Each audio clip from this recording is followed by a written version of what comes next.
Bonjour, Tiffaine, Marilena et moi, nous allons vous présenter en globalité la laïcité. Qu'est-ce que la laïcité? Je vais commencer par vous expliquer la laïcité puis vous donner 3 définitions pour vous aider à la comprendre.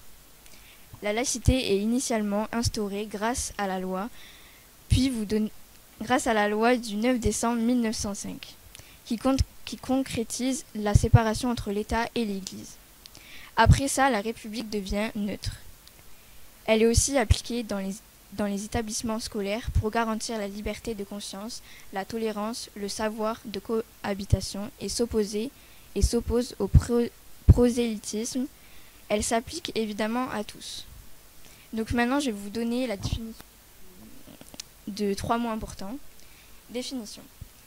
La tolérance. Donc la tolérance, c'est respecter la liberté et les opinions des autres. Prosélytisme.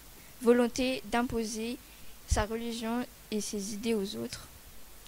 Liberté de conscience, droit de choisir librement une religion, d'en changer ou de ne pas en avoir.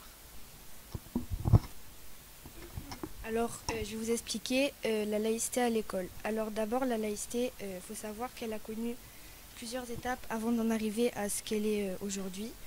Et je vais essayer de vous expliquer. Alors d'abord, la laïcité apparaît dans les établissements scolaires avec la loi de Jules qui permet aux écoles de devenir gratuites, laïques et mixtes. Il instaure aussi l'enseignement de la laïcité. En deuxième lieu, l'État est déclaré laïque et n'a plus de religion officielle grâce à la loi du 9 décembre 1905 où l'État et l'Église sont déclarés séparés. Ensuite, le 15 mars 2004, elle interdit les élèves, les professeurs et le personnel des établissements d'avoir des objets religieux ostentatoires pour protéger contre toute forme de prosélytisme. Ces règles sont expliquées sur la charte, je vais donc vous en parler.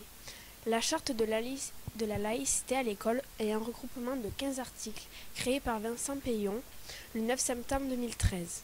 Elle explique ce que l'on doit faire, respecter ou ne pas faire dans un établissement scolaire et laïque. Elle est mise en évidence dans toutes les salles de classe, dans les carnets des élèves et dans la cour.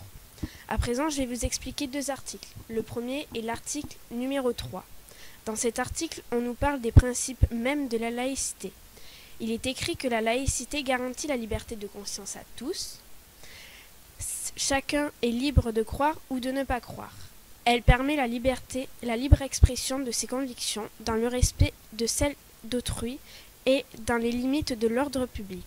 Cet article prouve que la laïcité est liberté et égalité. On peut très bien être croyant et vivre dans un État qui est laïque. Le deuxième article est le numéro 14. Dans cet article, on peut comprendre que la laïcité interdit le port de signes religieux par lequel les élèves manifestent ostensiblement une appartenance religieuse pour qu'il n'y ait aucun prosélytisme, aucune discrimination ou exclusion par rapport à une religion. Comment est représentée la laïcité? Comme on peut le voir derrière nous, la laïcité est représentée par un arbre et chaque partie de l'arbre correspond à un temps. Donc au début, les racines représentent l'origine des personnes, l'origine de la laïcité. Et en gros, je vais vous expliquer 2 de ces personnes. Donc d'abord, il y a Victor Hugo, c'était un écrivain français très connu, qui a d'ailleurs prononcé la phrase « l'Église chez elle et l'État chez lui », qui a aussi été reprise dans la loi du 9 décembre 1905. Ensuite, il y a Aristide Briand, c'était un homme politique français, ancien ministre, qui lui a fait voter la loi du 9 décembre 1905. C'est encore à toi.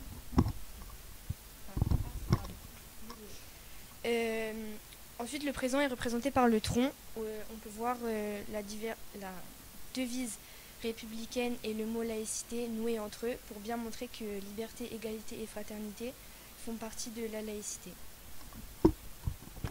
On peut ensuite voir que l'avenir est représenté par des mains. Qui servent de feuillage comme une signature qui dit que nous nous engageons. Les différentes couleurs rappellent la diversité. Il y a aussi certains éléments faits pour rappel de la République, que la République est un État laïque, comme la cocarde tricolore, portée sur les vestes ou chapeaux en 1795, ou alors le bonnet phrygien, qui représente la liberté, et les esclaves qui le portaient pendant 1 an après l'obtention de leur liberté, ou même les couleurs tricolores qui rappellent le drapeau français. Conclusion. En France, la laïcité est un rôle important. Elle permet la liberté d'expression, de conscience ou même de cohabitation. Il faut conserver cette liberté à travers la laïcité en respectant les lois et avoir un bon comportement respectueux envers les gens qui nous entourent au quotidien. Pour bien conserver cette laïcité, un jour y est consacré le 9 décembre.